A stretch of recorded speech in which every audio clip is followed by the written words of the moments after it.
जैसे ही मैंने मांगने वाले को झट से कुछ पैसे निकाल कर दिया ही था कि पांडे जी ने फौरन कहा, ये फ्रॉड लोग होते हैं, इन्हें जरा देखभाल कर देना चाहिए।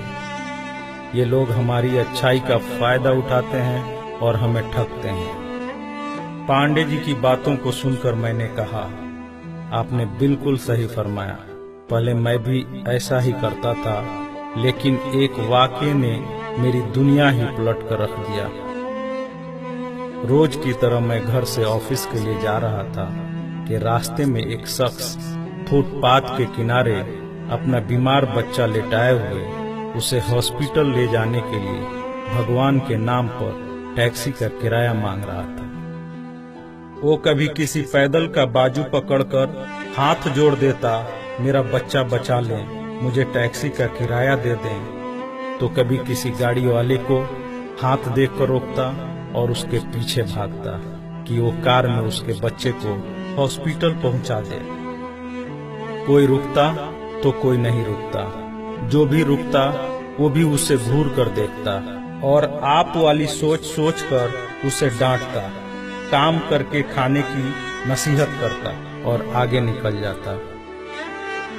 मैं जैसे ही अपनी कार पार कर रहा था कि उसकी नजर मुझ पर भी पड़ी और वो मेरे गाड़ी के सामने आकर खड़ा हो गया था और मेरे रुकते ही मेरे दरवाजे के शीशे पे जोर जोर से पीटने लगा।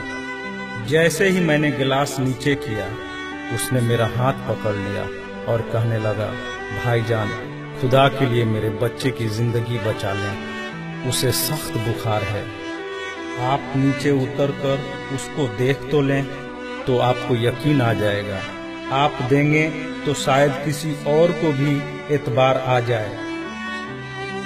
मगर मैं भी उसी की तरह सोच रहा था।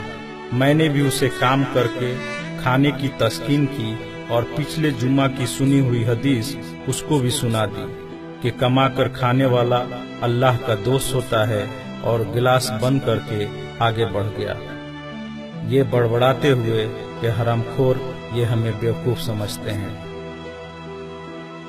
2-3 घंटे के बाद मैं वापस आया तो अब भी उसी जगह खड़ा मांग रहा था। बच्चे को अब वो सड़क के किनारे ले आया था और उसके चेहरे से कपड़ा भी उठा रखा था और वो दहाड़ मार मार कर रो रहा था।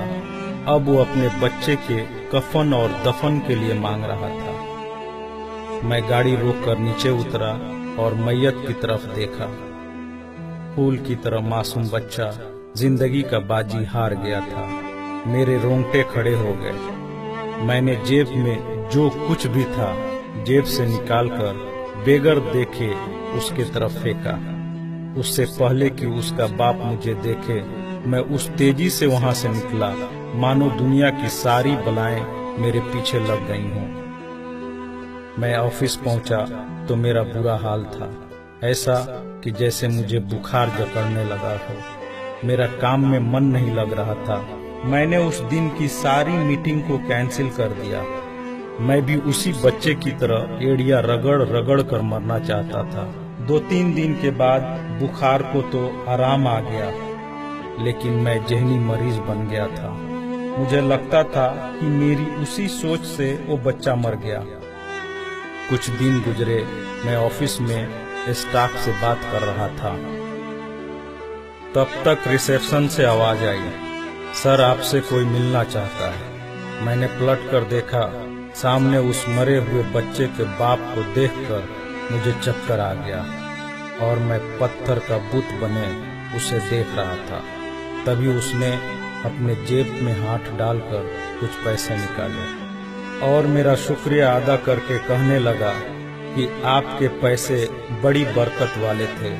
शायद आपके खुलूस की बरकत थी कि मेरे बहुत सारे काम हो गए। सारे खर्चे के बाद कुछ पैसे बच गए और उनमें से कुछ पैसे मैंने उधार लेकर डाले हैं। ये आप कबूल कर लीजिए, बाकी मैं आपको जल्दी वापस कर दूंगा। मैंने पैसे वापस लेने से सख्ती से इनकार कर दिया और मिन्नत करके उसे पैसे रखने को राजी कर लिया। और जैसे ही वो जाने लगा, मैंने उसे रोका और अपनी कंपनी में काम करने के लिए पूछा। वैसे राजी हो गया जैसे उसे काम की ही तलाश थी और किसी ने उसके दिल की बात सुन ली हो। वो बहुत खुश हुआ और अगले ही दिन से मेरी कंपनी में बतौर वॉचमैन काम करने लगा। पांडे जी, मैं आपको उससे मिलवाऊंगा, लेकिन वो कार वाला किस्से का जिक्र उससे मत करना। उसने आज तक नहीं पहचाना कि उसने मेरा भी कार रोककर मुझसे मदद मांगी थी।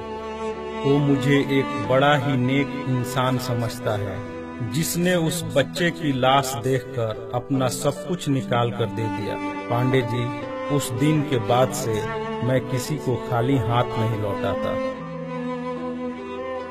थोड़ा सा देने से ना वो अमीर होता है और ना मैं गरीब, बस दिल को तसल्ली होती है। और रह गई लूटने की बात, तो पांडे जी हमें कौन नहीं लूटता। कपड़े वाला हमें लूटता है, दवाई वाला हमें लूटता है, सब्जी वाला हमें लूटता है, दूध वाला हमें लूटता है।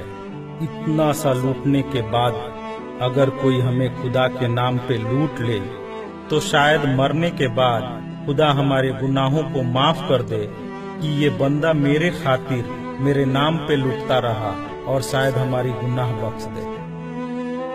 पांडे जी, माना कि हर मांगने वाला सच्चा नहीं होता, पर जरूरी ये भी नहीं कि सब झूठे ही हों। वैसे भी अपने काम काज में कई बार फेल होने के बाद भी हम कोशिश करना नहीं छोड़ते, तो कुछ ठग लोगों की वजह से जरूरतमंदों की मदद करना क्यों छोड़ देते हैं।